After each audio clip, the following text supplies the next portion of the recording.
Welcome to In Edina, a program about the people, places, and activities all in the city of Edina. I'm your host, Lillian McDonald. We bring you this broadcast from Edina's brand new Public Works facility. And joining us to talk about it, someone who's been very, very busy in developing this project, Wayne Houle, City Engineer and Public Works Director. Thanks for joining us. Thanks for being at our new facility today. Wow, what a place. Amazing. 1 year ago, we had a conversation at your old site about this project, and here we are. You've got to be excited. We are. We've just moved into the new building and moving from an old facility that was built in the early 1960s to something that's been totally remodeled, and 2009, 2010 has been a great move for us. Awesome, clean, fresh start. It is. Beautiful place. This is twice the size of what you had. Tell us a little bit about the challenges first at the old site on Eden. The old site is that it was, like I say, it was built in the 1960s. The city was only about 50% developed at the time. It was built for the city size of that time. We had trucks. We've expanded the fleets and things over the years. So we had trucks that were double, triple parked. So if we, for instance, on a water main break, it never fell that the truck that you needed was the third one back, and you had to move a few vehicles to get to it. So you got employees that are shuffling trucks and moving them around and getting active? That's right, and usually it occurred 10, 11 o'clock at night, or in the middle of the night when nobody else was around. The other one, it was the air quality in the building. Back in the 1960s, the air quality when you're running diesel trucks through a building was a lot different than it is today.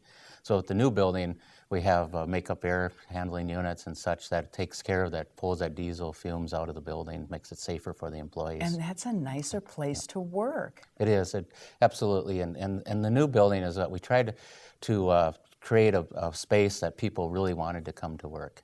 My favorite story in the old building is the plows. When it's wintertime and you've got to shovel people out, you actually had to shovel out your plows first because you didn't have enough space to store them. That's right. In the old building, we actually had the Public Works facility that was on the easterly side of the railroad tracks. And then our plow trucks were stored on the west side, but then the plows themselves were stored along an alleyway. So if we had 10 inches of snow overnight, we'd be in there digging out the plows. 4 in the morning, it was dark, dangerous. So now it's all different now. You had 3.5 acres there, and you've got 7 acres here.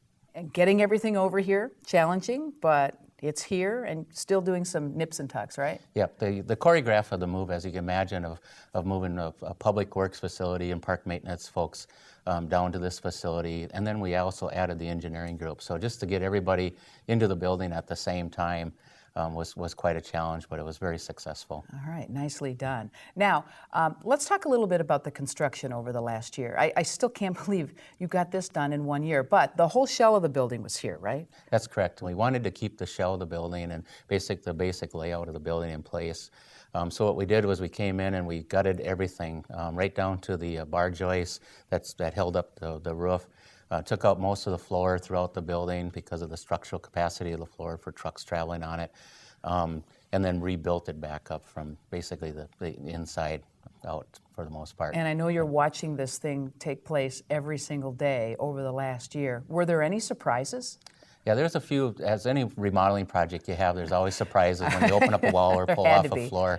One of them was that this started out as a GE Hot Point distribution training site. And they actually had railroad cars that came into the building, and when they excavated for a sanitary sewer, we found the railroad ties and the rails. So you had to drag that out and clean that up. Any others? We had in this industrial area, most of the buildings have inside loading docks, and that was another area that we weren't anticipating, and we ran into all the inside loading docks. We had a major change of the sanitary sewer system that we had to do on the fly, basically, to go around those loading docks. But you managed the project just fine and stayed right on budget, right? That's right. It's a $14 million remodeling project, And we had about $300,000 of contingency, which is very little That's not contingency. much. That's not much when you're talking about big changes. So we've kept everybody in line as far as the different changes that they're requesting and such. On this project, we had 46 contractors. It was a construction management form of contract. We had 46 contractors and about 12 purchase orders to manage. So we have more space for our equipment, essentially. No more double parking. We don't have to dig out plows anymore. But we are also taking advantage of technology. This building is green. Right? That's right. We wanted to have a green building, but we didn't want to spend the money to certify it.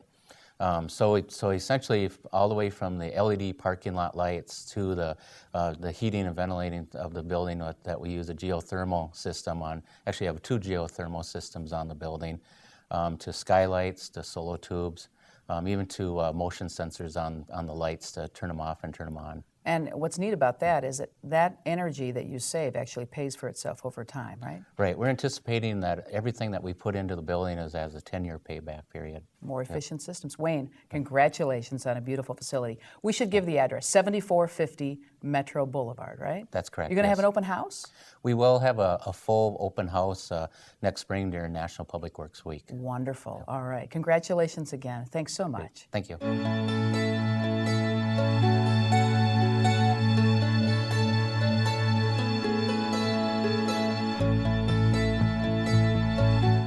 After 36 years, Gordon Hughes is retiring from the city of Edina. In fact, he has retired, but he's come back to the brand new Public Works facility to say hello and goodbye. Welcome to Edina, Gordon. Thank you very much, Congratulations. Thank you. Fabulous career. How's it going? It's going terrific. Thank you. Thank you I was very going to much. say, how's your busy schedule? Do you have time for an interview? But of course, being retired, you have lots of time now, I right? could work it into my schedule this morning. Thank you.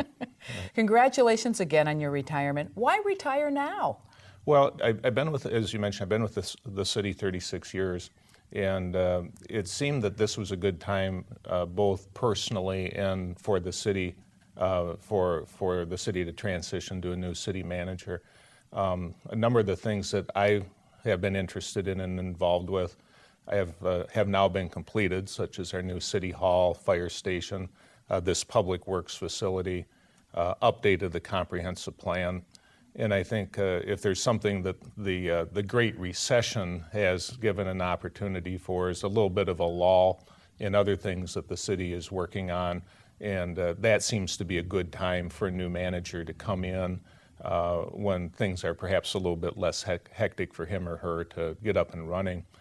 From a personal standpoint, it seemed to be a good time for me. I've always looked forward to spending some time at the end of my working career doing some things other than work for the city of Edina, whether that be consulting or volunteer work or those sorts of things, and it seemed retiring now gave me an opportunity to do that. All right, and 3 of 3 children has just finished college. That's right. That's always a milestone when your baby graduates from college, and Nice. and that certainly entered into the equation as well. Well, you only left the office about a month ago from the city, so really you haven't hardly had time to explore any new opportunities, and we wish you all the best. But as we look back on your career, you started as the environmental planner here for the city and then graduated through positions over time. You've really seen a lot,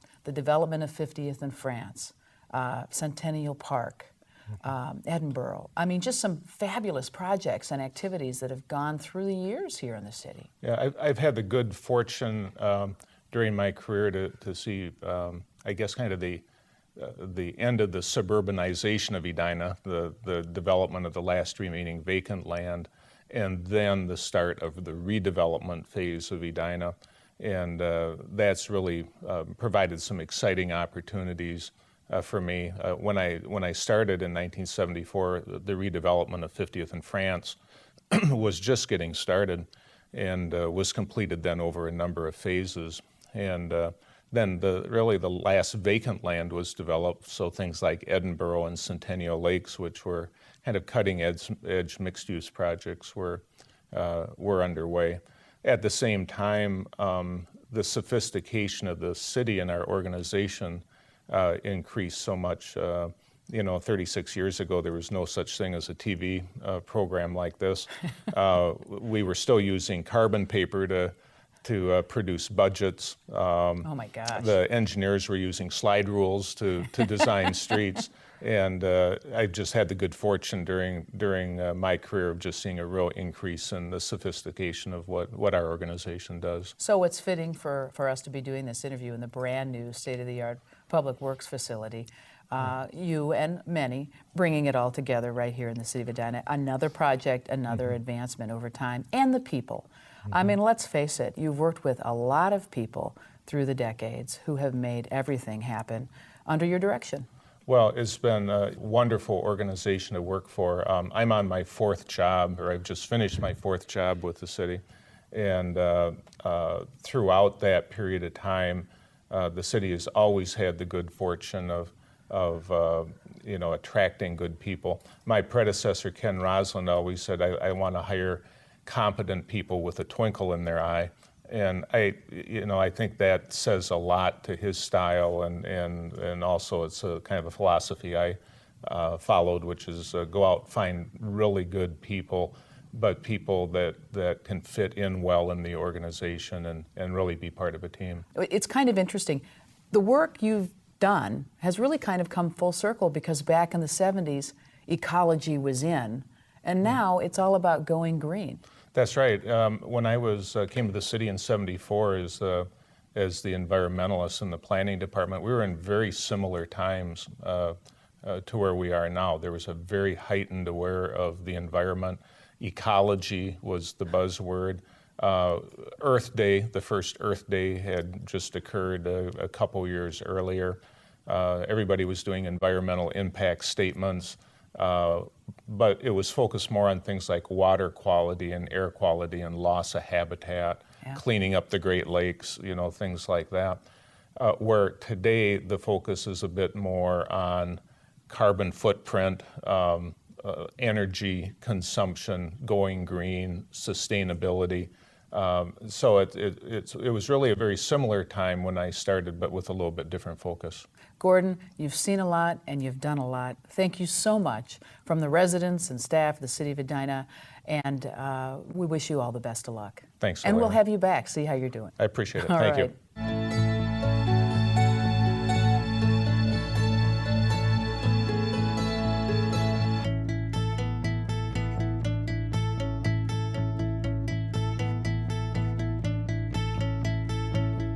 There are miles and miles of wiring here in this facility, and joining us to talk about all of that work and a look ahead to the future now that we're moved into the Public Works building, Dan McMahon, the city's master electrician. Thanks so much for joining us. Thank you. How fortunate to have an electrician right here in our city. We're very unique in that respect, that a lot of cities don't have their own electrical department. Wow, so you have we have a department, it's 4 staff, right? Department? That's correct, 4 including myself. Licensed, state certified, or? I have 1 licensed electrician, and then myself, I'm also licensed by the state of Minnesota. I am an apprentice, and I also have a heating air conditioning person. Sure. Who is going to be really, really busy in Very this busy. brand new facility, That's right? correct, that's correct. So going started, what's kind of the advantage for a contractor or construction crews that come in to redevelop or build a site is they get a chance to, no pun intended, plug into the electrician right here who knows everything in the city, right? Right. Okay. Right. Yeah, and it's been very nice that I've been able to work with the contractor and on a weekly basis. And we came to this building, and I would meet with them usually on a Friday, and we would go over what they did For that week. That week, and so it's not like I'm stepping into the building and not knowing what's going on. Right. So after a year of weekly meetings, now you inherit the work going forward. That's correct. And that's all the maintenance of not just this facility, Yep. but all of the buildings in the We city have of a bunch Edina. of them. How many? 53 buildings in the city. So every official building in the city, you have to make sure the lights are on, the air and the heat are working, and what else? It's any kind of building maintenance that is electrical or mechanical. Mm-hmm. And it's a big job, but we have liquor stores, warming houses. And official buildings too, where the public and the workers come in and out all the time. That's and if correct. something goes wrong, they're like, hey. Well, we took over the City Hall in 2004, and that was a big building also. And that kind of gets us ready for this building. Sure. You've been adding projects over time now. You've been with the city 31 years. That's correct. Wow. Started out as a custodian and city trained, and I gotten licensed through the state. And the city has been very good to me, and I really enjoy my job. And not many cities have their own in-house electrical staff. Not very many. What are the advantages?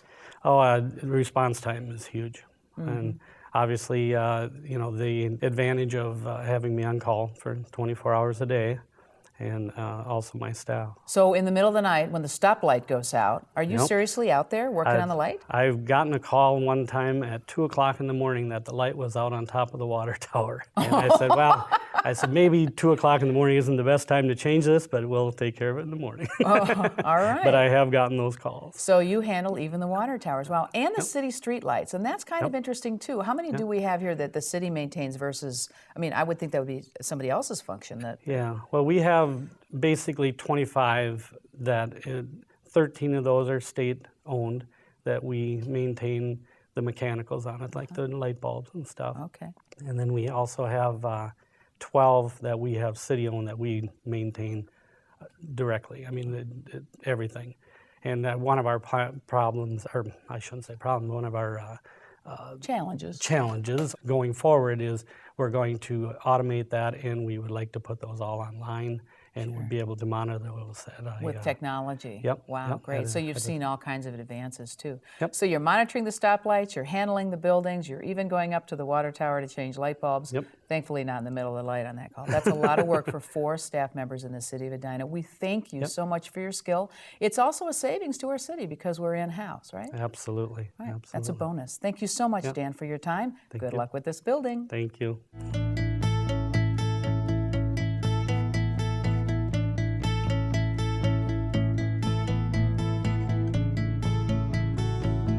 You might not know it, but when you're driving down the streets of Edina, you're passing tons of information stored in a careful system called GIS. And Rebecca Foster administrates the GIS system here for the city of Edina. Thanks for joining us. You're welcome. Wow, nice new office you have here. Yes, thank you. Well, what is this GIS anyway? GIS is Geographical Information Systems. Which means, basically, It's the ability to capture, store, analyze, manage, and present data geographically. wow, and this is a lot of data we're talking about. We're not just talking about a simple spreadsheet. We're talking about where every light pole is, where every manhole cover is, Yes. signs, and lots of things I'm leaving out. What other things? Well, our trails within our park, what type of zoning we have, land use, but our main focus is on our utility infrastructure within the city.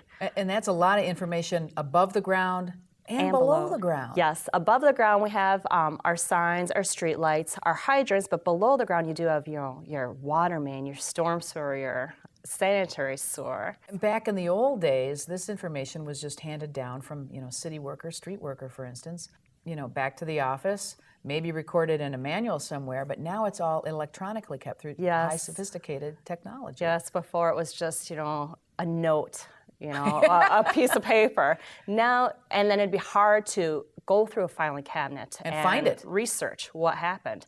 Now, every utility within the city, or I should say, sanitary manhole has unique ID. It's within a database. It's stored in fields and rows. It's real easy to interpret what's going on. Now that's important for maybe, hopefully never happens, but if a tornado came through this town, to rebuild this town, you can pull out that data and everything went here. Yes. And there, and there, and there. Yes, like if we couldn't remember where a no parking sign was, we can pull up the GIS system, get that XY coordinate, and what type of no parking sign was it, a 2 hour, a 1 hour, or just generally no parking? Now that's important for the city of Edina, just in its own local record keeping, but you can compare data with other cities and counties, the state, even the United States.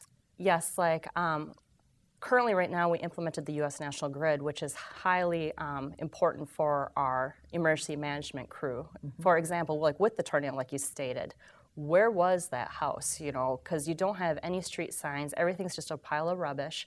So with the U.S. National Grid, everything's got a unique point, and you can enter it into your GPS system and then basically follow that to, okay, there's a house here. Is there somebody in there that we need to address? rescue? Yeah, and that's a big deal. It's nice, too, the information is almost instant. Yes. And it's kept up to date. How many people in your office then? We have We have 40 desktops with it installed. We have about 5 people who use it on a regular basis. All right, so that keeps it current, it keeps it moving. And then as city staff, be it the utility department, street, parks, or wherever, or city council members who might be interested in the data, Yes. they can come and get it straight from Rebecca. Thank you so much for Thank your you. time and telling us just a snapshot about GIS. Thank you. It was a pleasure.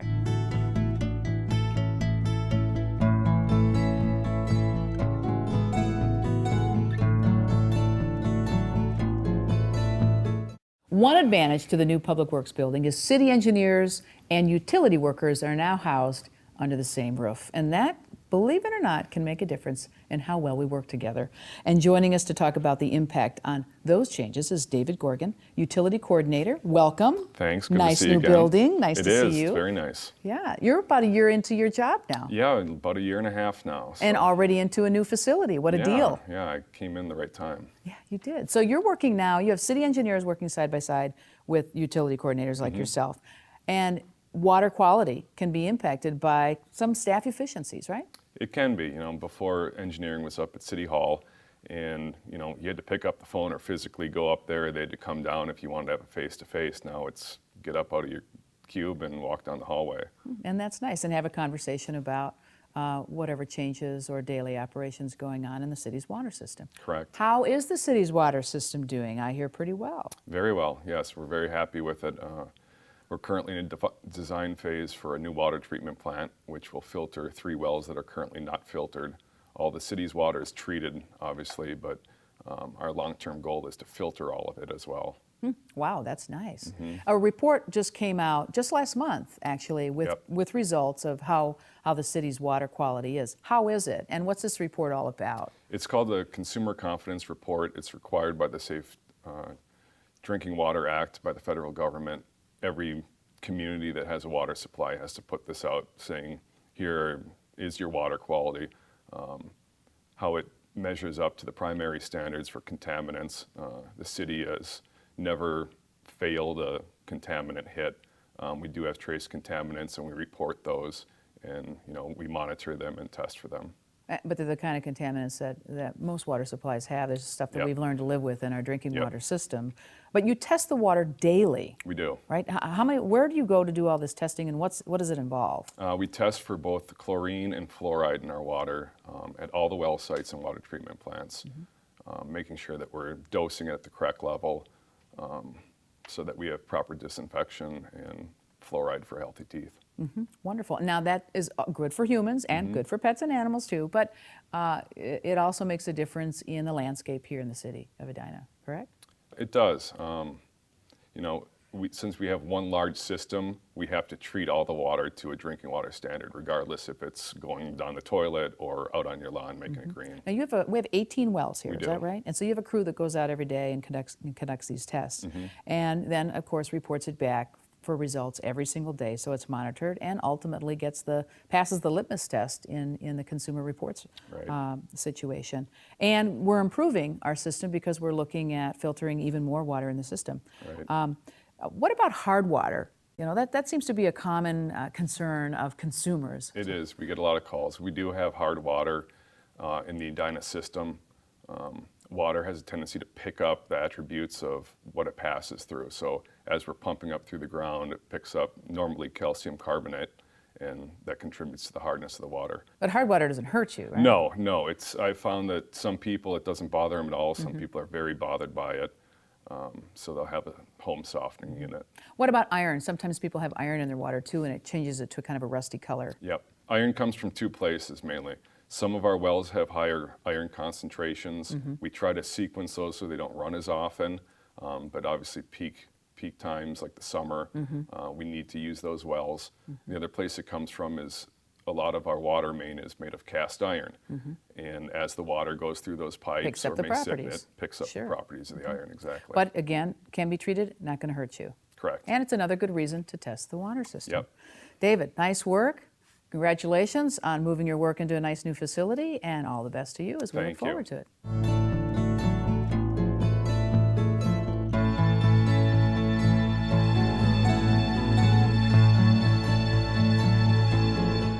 We We hope you've enjoyed our broadcast brought to you from this brand new, beautiful Public Works facility, 7450 Metro Boulevard in Edina. Thanks to all of our guests for joining us to tell us about the facility and the operations here in the city, and to you for watching. Until next time, you've been watching In Edina. I'm your host, Lillian McDonald. Make it a great day.